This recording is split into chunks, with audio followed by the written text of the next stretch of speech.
Quando os fariseus souberam que Jesus fizera calar os saduceus, juntaram-se em bloco. E um deles, doutor da lei, perguntou para o testar: Mestre, qual é o maior mandamento da lei?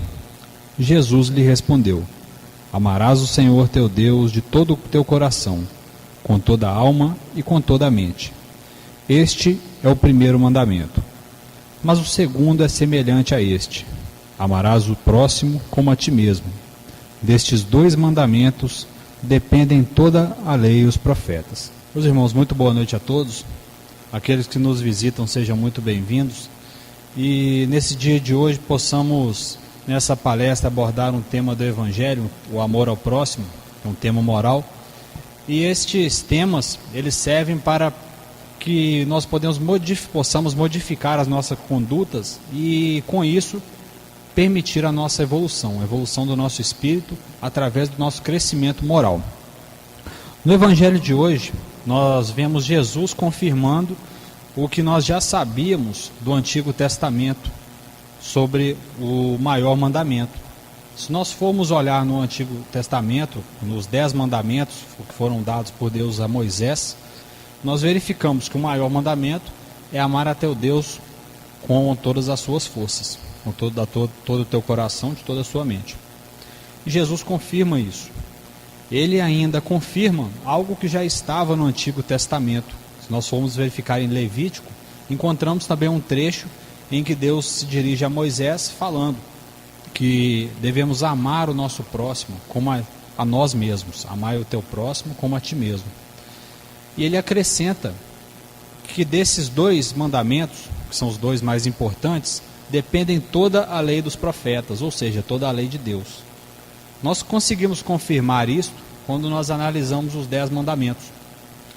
Se nós formos ver os 10 mandamentos, todos eles, se nós amarmos o nosso próximo e se amarmos a Deus, nós iremos obedecer aqueles 10 mandamentos.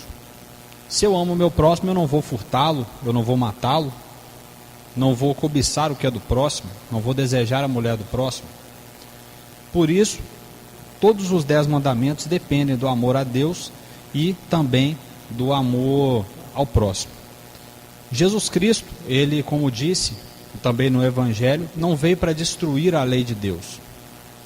No Antigo Testamento nós encontramos duas leis principais, a lei mosaica e a lei de Deus. O que é a lei de Deus? Que Deus não nega, não refuta. Essa lei de Deus seria os próprios 10 mandamentos. Aquela lei mosaica são as leis que estão encontradas em todos os seus livros, que estão no Antigo Testamento, seja Levítico, Números, Deuteronômio, Êxodo. Em todos eles está a lei mosaica. E o que é essa lei mosaica? São as leis que foram feitas por Moisés para regular aquele povo indisciplinado, que vinha de 400 anos de escravidão no Egito, já com sua moral deteriorada, indisciplinado, e precisava de uma lei rígida. Essa lei proibia, por exemplo, a incorporação de espíritos, ou as conversas com espíritos.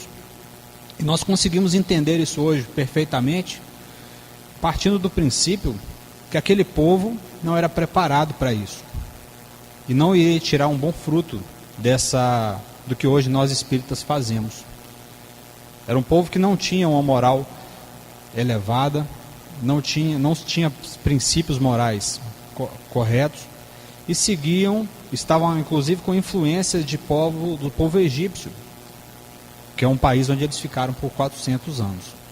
Ou seja, esse é só um exemplo daquela lei de Deus, daquela lei mosaica que Jesus de certa forma nega, mas ele não nega de maneira alguma a lei de Deus que está nos 10 mandamentos. Nós conseguimos ver isso aqui hoje, porque quando ele diz que nós devemos amar o nosso próximo e a Deus, e nesses dois princípios, esses 2 mandamentos, está toda a lei de Deus, nós conseguimos confirmar isso aqui nos 10 mandamentos. E Jesus instaura uma cultura do amor.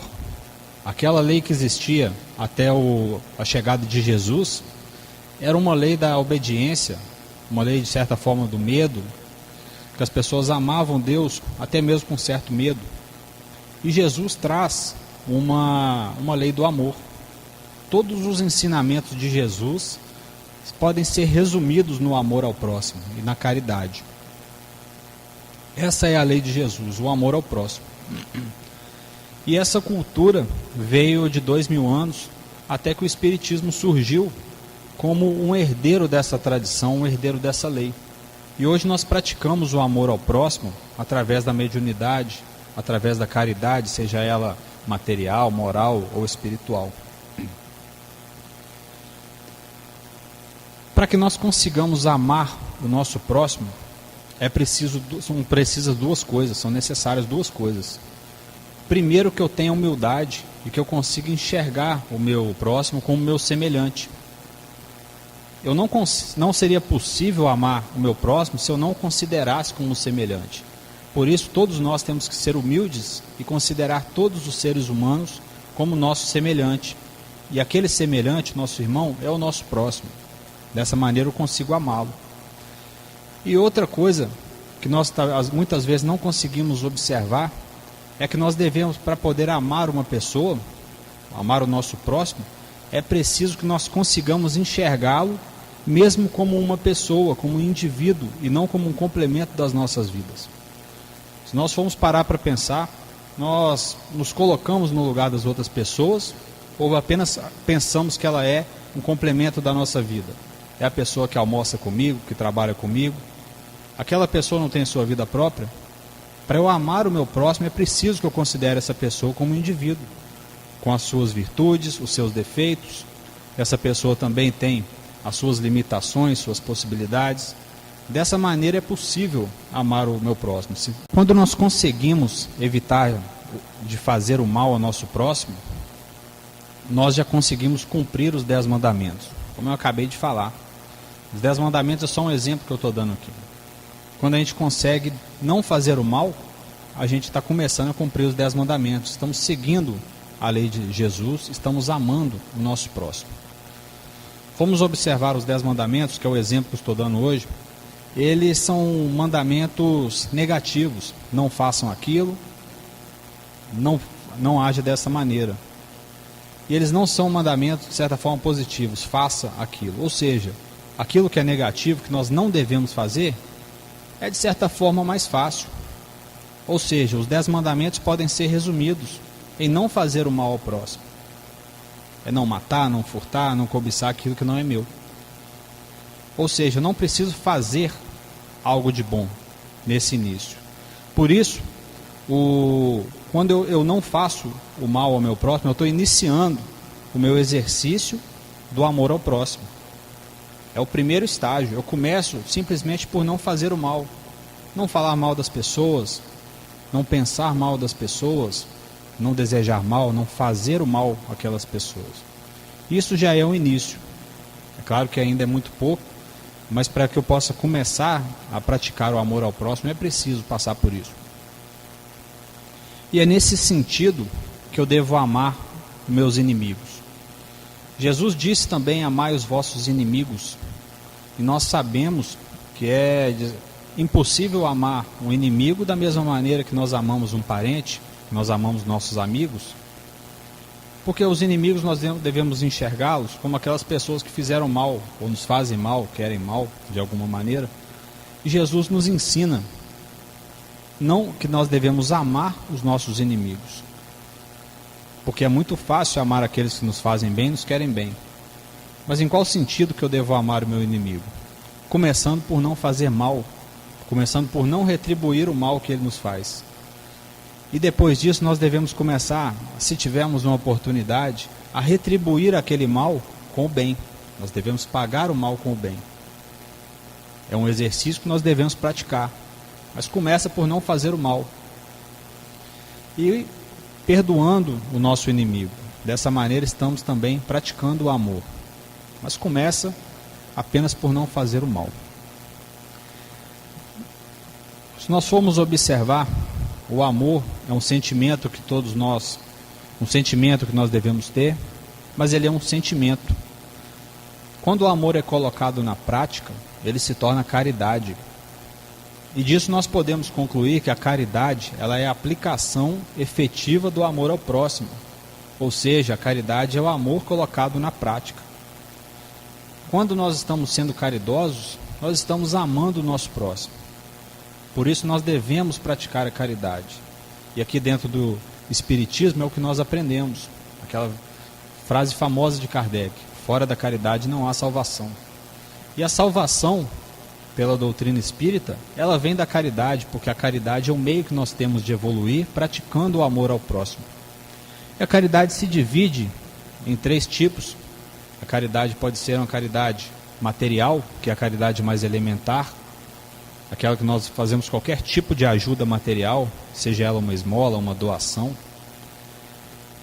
E muitas pessoas dizem que ela não é necessário, porém ela é o início, e muitas das vezes nós temos dificuldade de nos desapegarmos daquele bem material e permitirmos que aquele bem material passe para as mãos de outra pessoa. Então, a caridade material é o início da caridade, também é um exercício da prática do amor ao próximo, mas para isso ela deve ser desinteresseira, não deve expor aquela pessoa que recebe. A minha mão direita não deve ver o que a minha mão esquerda está doando. Então a caridade material é sim uma forma de caridade, uma forma de amor ao próximo, porque ela está aliviando o sofrimento de um irmão que necessita de certo bem material, de algo material. E a caridade também pode ser moral. O que nós podemos considerar como caridade moral?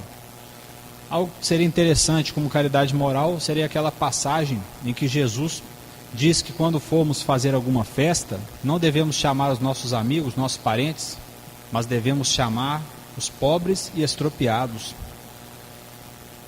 Se nós formos analisar essa passagem do Evangelho, Jesus, que falava diversas vezes no sentido figurado, nessa passagem também falou no sentido figurado. Em qual sentido? Nós devemos chamar para o nosso convívio, para os nossos momentos de alegria, aquelas pessoas que não são, aos nossos olhos, tão interessantes, tão alegres, que podem até mesmo nos atrapalhar. Mas quando nós permitimos que aquelas pessoas venham para o nosso convívio, que nós permitimos que aquelas pessoas tenham alguma alegria, estamos já praticando alguma caridade material, aliás, uma caridade moral. Todas as vezes que nós damos bons conselhos, estamos praticando uma caridade moral. Do mesmo modo, toda vez que perdoamos alguém, isso já é uma caridade moral. A caridade moral é qualquer ajuda que não seja material que nós praticamos ao nosso próximo. Quando nós ensinamos alguma coisa, nós mostramos a verdade para alguém, aquilo é uma caridade moral. E a caridade moral é mais difícil de praticar que a caridade material. E além da caridade material e da caridade moral, existe, e nós aqui conhecemos muito bem, nós praticamos bastante no templo, a caridade espiritual. A caridade espiritual, seja no apoio aos nossos irmãos pacientes, seja nos trabalhos de cura da mente, cura espiritual, nossos trabalhos de desobsessão. Estamos fazendo bem para espíritos, é uma caridade espiritual. E a caridade é uma forma, a mediunidade, é uma forma que nós temos de praticar a caridade e com isso estamos evoluindo. Temos um meio de evolução muito nobre em nossas mãos. Devemos utilizá-lo sempre, não podemos desperdiçá-lo. Allan Kardec, na pergunta 866 do Livro dos Espíritos, pergunta o que é caridade, e ele encontra uma definição que veio da resposta do Espírito Amigo, uma definição muito completa. A caridade é benevolência para com todos. O que ele quer dizer com isso? Caridade é fazer o bem a todos, ou seja, é amar o nosso próximo. Indulgência é ter indulgência com as imperfeições, ou seja, não cobrar muito das pessoas, saber que as pessoas têm suas limitações e entender, compreender aquelas limitações, não ficar com raiva quando as coisas não saem do nosso jeito. E além disso, ele fala que a caridade também é o perdão às ofensas. Todas as vezes que perdoamos as ofensas que outras pessoas nos causam, aquilo é uma forma de caridade. E dessa maneira nós podemos concluir: a caridade é o amor ao próximo colocado na prática. Quando nós estamos praticando caridade, estamos seguindo o maior mandamento de Jesus. Aliás, o segundo maior mandamento de Jesus, que é amar o nosso próximo. Um trecho do Evangelho de São João, Jesus diz desta maneira: este é o meu mandamento, amai-vos uns aos outros, como eu vos amei. Ninguém tem maior amor do que aquele que dá a vida por seus amigos. Nós não devemos apenas amar o nosso próximo como nós amamos a nós mesmos, mas como Jesus nos amou. Jesus deu as maiores provas de amor para a humanidade, e Jesus nos ensinou muita coisa, e tudo que nós sabemos de bom até hoje veio de Jesus. As maiores provas de amor vieram de Jesus. E Jesus nos convida nesse momento a amar o nosso próximo como ele nos amou. Ou seja, devemos ser mais exigentes quanto ao nosso amor ao próximo. E em seguida ele ainda diz que a maior prova de amor é aquela pessoa que dá a vida pelo seu próximo. Em nossas vidas, se formos olhar na maioria das pessoas, nós não temos uma ocasião em que podemos dar a vida para uma outra pessoa. Mas se nós formos fazer uma analogia, e se nós formos interpretar isso, nós conseguimos entender que quando uma pessoa dá a vida para outra, ela considera que aquela pessoa é mais importante que a sua própria vida, e ela está amando aquela pessoa. Ela está abrindo mão do seu egoísmo, ela está sendo humilde, está sendo caridosa. E nós fazemos uma analogia com diversas atitudes que nós podemos ter no dia a dia, menores um pouco que dar a vida pelos nossos amigos, pelos nossos. Mas quando um pai e uma mãe se sacrificam para criar seus filhos, eles estão seguindo esse mandamento. Eles estão amando o seu filho mais que tudo. Eles estão amando o seu próximo mais que tudo. E são coisas práticas que nós podemos ver. Todas aquelas pessoas que têm filhos fazem isso frequentemente.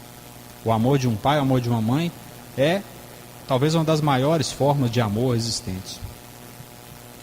E quando alguém realmente dá a própria vida para salvar ou para defender uma pessoa, ela está seguindo esse mandamento. Seja para defender ou salvar uma pessoa da sua família ou qualquer outra pessoa, ela está amando aquela pessoa mais do que a si mesma. No contexto atual, vivemos um momento no país, um momento que se aproximam as eleições, e temos que deixar o nosso egoísmo de lado, deixar a apatia e o individualismo e procurar saber, procurar estudar quais são as melhores alternativas, para que nós possamos deixar um futuro melhor para os nossos filhos, para os nossos netos. Não devemos apenas pensar em nós e pensar: eu não gosto de política, não vou me envolver nisso. Quando nós estamos preocupando com o próximo, estamos amando o nosso próximo. Todas as vezes que nós abrimos mão das nossas coisas, dos nossos interesses, estamos amando o nosso próximo. E devemos agir assim. Temos também o amor, que ele não vem apenas por encarnados. O livro Despindo a Morte, da minha esposa Gabriele, acredito que algumas pessoas aqui já leram, conta um exemplo muito interessante de um espírito, de uma criança, que era o espírito que encarna como filho daquela pessoa que ele amava, que já foi a sua esposa em outra encarnação. Ele encarna para salvar aquela pessoa que estava mergulhando no mundo de prostituição, no mundo das drogas. Ele encarna como filho daquela mulher e salva a vida dela, porque ele encarnou. Essa mulher não acordou para aquilo que estava acontecendo, porém esse menino morre por um descuido dessa mulher. E com essa tristeza, esse sofrimento que ocorreu devido à morte do seu filho, foi o suficiente para que aquela mulher encontrasse a sua redenção e buscasse ser uma pessoa melhor, e não entrasse e saísse daquele mundo que ela estava entrando. E nós podemos concluir que o amor é o resumo de todos os ensinamentos de Jesus Cristo. Nós devemos buscar sempre amar o nosso próximo, seja através da caridade, através dos bons sentimentos, das boas práticas para os nossos irmãos. E o amor também, como nós vemos naquele trecho daquela carta de São Paulo aos Coríntios, Coríntios 13, ele não é interesseiro, Da mesma forma que a caridade não é interesseira, se eu faço bem, se eu desejo bem a alguma pessoa, eu não quero nada em troca. Não é orgulhoso. Eu tenho a convicção de que a maioria dos defeitos que as pessoas podem ter, que nós temos, vem do orgulho. Isso aqui é discussão frequente e consenso lá no nosso grupo de estudo. E o amor é paciente e tudo perdoa. Então nós devemos ser assim, pacientes e tudo perdoar, para que nós possamos amar o nosso próximo e estarmos seguindo o maior mandamento de nosso Senhor Jesus Cristo. Dessa forma eu encerro a nossa palestra. Muito obrigado a todos.